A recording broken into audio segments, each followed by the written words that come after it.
Hi, welcome to Q. We are live at Fortinet Accelerate 19 in Orlando, Florida. I'm Lisa Martin with Peter Burris, and Peter and I are pleased to welcome one of our alumni back to the program, Derek Manky, the Chief of Security Insights for Fortinet. Derek, it's great to have you back on the program. It's always a pleasure to be here. It's always good conversations. I really look forward to it, and it's never a boring day in my office, so I'm more than happy to talk about this. Fantastic, excellent. Well, we've been here for a few hours talking with a lot of your leaders, partners as well. The keynote this morning was energetic. Yeah. Ken talked a lot about the evolution of not just security and threat, but obviously of infrastructure and multi-cloud hybrid environment in which we live.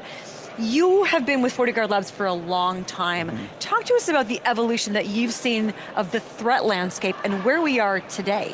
Sure, yeah. So, I've been 15 years now at FortiGuard, so if I flash back even to 2004, it was a vastly different landscape back then. And even in terms of our security technology, in terms of what the attack surface was like back then, Ken today was talking about edge computing, right? Because that's what, 70% of data is not going to be making it to the cloud in the future. A lot of processing is happening on the edge, and threats are migrating that way as well, right? There's always this mirror image that we see with the threat landscape. Again, threat landscape, back in 1989, we started with the Morris worm. It's very simple instructions. It took down about 80% of the internet at the time, but it's very simple. It wasn't too, quote unquote, intelligent, right? Of course, if we look through the 2000s, we had a lot of these big worms that hit the scene, like Conficker, I Love You, Anna Kournikova, Blaster, Slammer, all these famous worms that started to become peer-to-peer, right? So they're able to actually spread from network to network throughout organizations, take down critical services and so forth. That was a big evolutionary piece at the time. Of course, we saw fake antivirus, ransomware come on stage, blastware, as I called it, which was destructive malware. That was a big shift that we saw, right? So actually physically wiping out data on systems. These are typically in like cyber warfare-based attacks. And that takes us up to today, right? And what we're seeing today, of course, we're still seeing a lot of ransom attacks, but we're starting to see a big shift in technology because of this edge computing use case. So we're seeing now things like swarm networks I've talked about before. So these are not only like we saw in the 2000s, threats that could shift very quickly from network to network, talk to each other, right? In terms of worms and so forth. But we're also seeing now intelligence baked in. And that's a key difference in technology, because these threats are actually able, just like machine-to-machine communication happens through APIs, protocols, and so forth, threats are able to do this as well. So they're able to understand their own local environment and how to adapt to that local environment and capitalize on that effort. And that's a very, very big shift in terms of technology that we're seeing now in the threat landscape. So a lot of those old threats were dependent upon the action of a human being. Right. So in many respects, the creativity was a combination of, can you spoof somebody, make it interesting so that they'll do something, and there was always creativity in the actual threat itself. But what you're describing today is a world where it's almost like automated risk, yes, where just as we're trying to do automation to dramatically increase the speed of things, reduce the amount of manual intervention, the bad guys are doing the same thing with these swarms. They're introducing technology that is almost an automated attack, and reconfigures itself based on whatever environment, conditions, and encounters. Yeah, and the interesting thing is, what's happening here is we are seeing a reduction in what I call a TTB, a time to breach. So if you look at the attack lifecycle, everything just doesn't happen in the blink of an instant. It's moving towards that, right? But if you look at the... Oh, good. This is what's to come. I mean, we're seeing a lot of indications of this already. So we work very closely with MITRE, the MITRE attack framework. It describes different steps for the attack lifecycle, right? You start with reconnaissance, weaponization, how do you penetrate a system, move in the system, collect data, monetize that as a cyber criminal.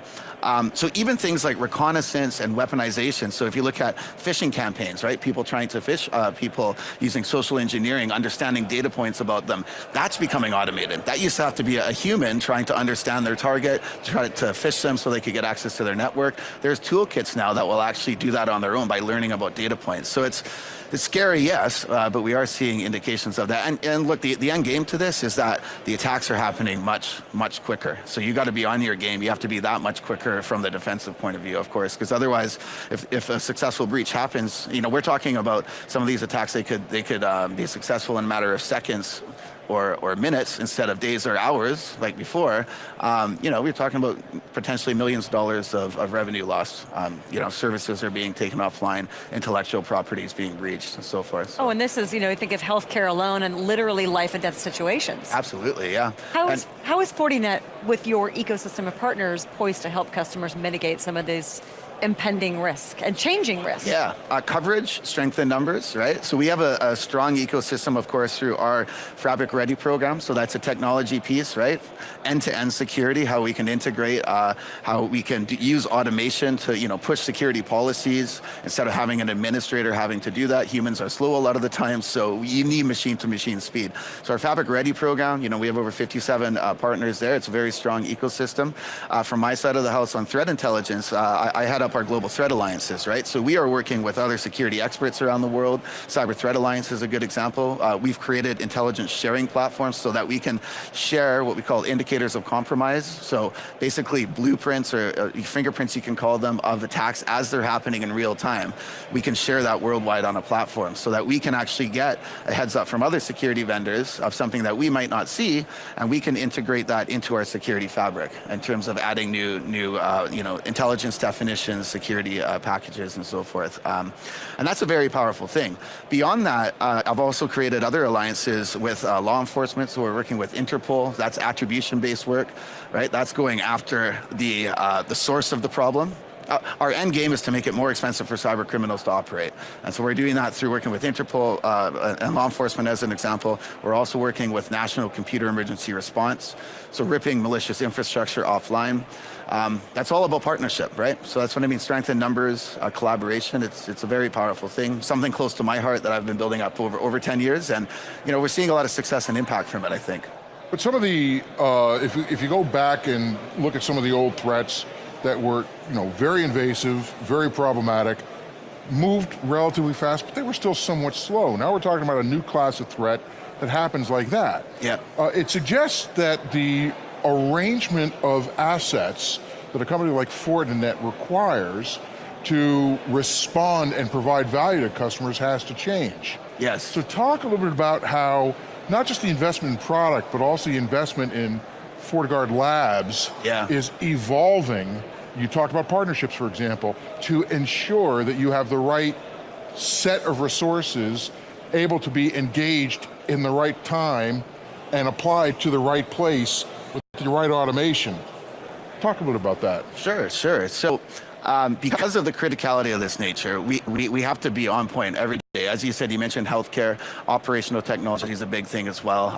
Phil was talking about sci-fi as well, right? The cyber-physical convergence. So we have to be on our game and on point. And how do we do that? A couple of things. One, we need people still. We can't, Ken was talking about his speech in Davos at the World Economic Forum, 3 to 4 million people, shortage in cybersecurity professionals. There's never going to be enough people. So what we've done strategically is actually repositioned our experts at FortiGuard Labs. We have over 235 people in FortiGuard Labs, so as a network security vendor, it's the largest security operation center in the world.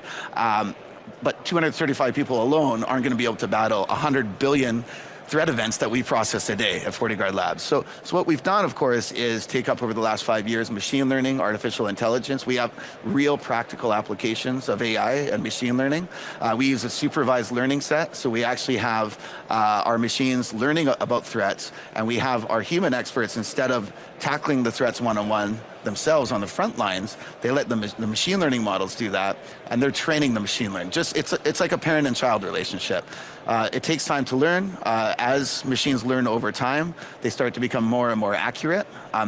The only way they become more accurate is by our human experts literally being embedded with these machines and training them. Yeah, right? Participating in training, but also there's this augmentation side, right? Yeah. Where increasingly the machines are providing or recognizing something and then providing a range of options so that the security professional in particular doesn't have to go through the process of discovery and forensics to figure out everything. Absolutely. The machine's presenting that, but also presenting potential remediation options. Are you starting to see that become a regular feature? Absolutely. And especially in concert with your 235 experts. Yeah, absolutely. And that's a necessity. So in my world, that's what I refer to as actionable intelligence, right? There's a lot of data out there. There's a lot of intelligence. The world's becoming data-centric right now. But sometimes we can have too much data as humans, as analysts, as administrators. So absolutely, remediation suggestions and actually enforcement of that is the next step as well. We've already added some features in FortiOS 6.2 and in our fabric to be able to deal with this. So I think we're innovating and pioneering in the space there. It's a matter of trust, right? If you have the machines or security technology that's making decisions on its own, you really have to trust that. And trust doesn't happen overnight. That's why for us, we have been investing in this for over 6 years now for our machine learning models to become very accurate. It's been a good success story for us, I think. The other thing, going back to your original question, how do we stack up against this? Of course, that whole edge computing use case, right? So we're starting to take that machine learning from the cloud environment also into local environments, right? Because a lot of that data is unique, it's local in environments. It stays there. It stays there, and it has to be processed as such too. So that's another shift in technology. As we move towards edge computing, machine learning and artificial intelligence is absolutely part of that story too. You mentioned strength in numbers when we were talking about the opportunity for Fortinet to help customers really be successful here. I wanted to go back to FortiGuard Labs for a second because it's a very large number. Yes. 100 billion security events FortiGuard Labs ingests and analyzes daily. Daily, yes. Talk about that as a differentiator.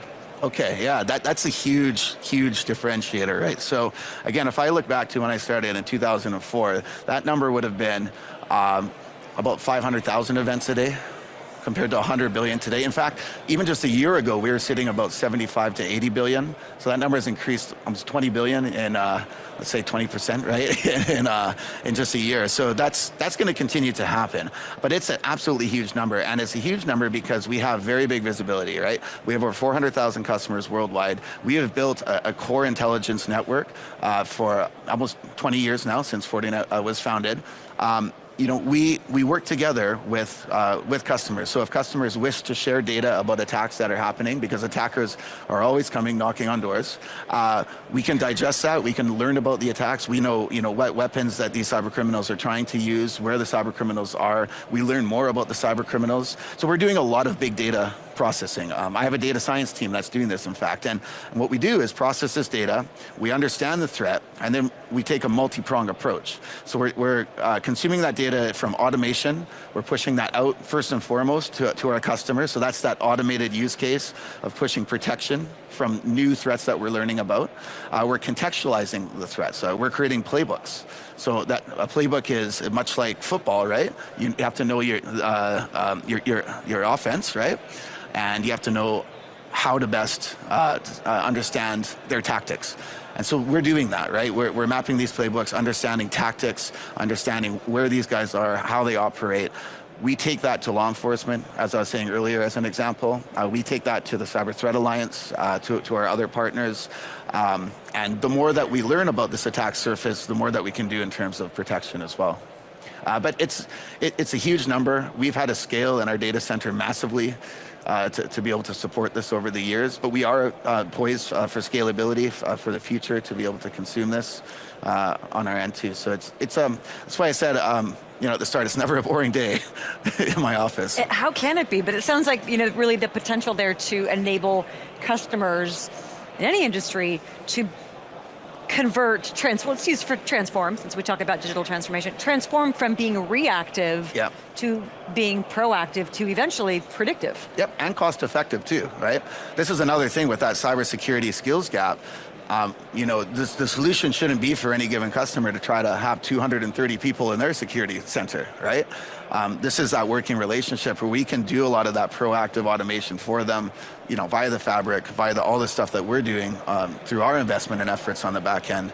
I think it's really important too. And yeah, at the end of the day, the other thing that we're doing with that data is generating human-readable reports. So we're actually helping our customers at a high level understand the threat, right? So that they can actually create policies on their end to be able to respond to this, right? Harden their own security, deal with things like insider threats for their networks. These are all suggestions that we give them based off of our experience.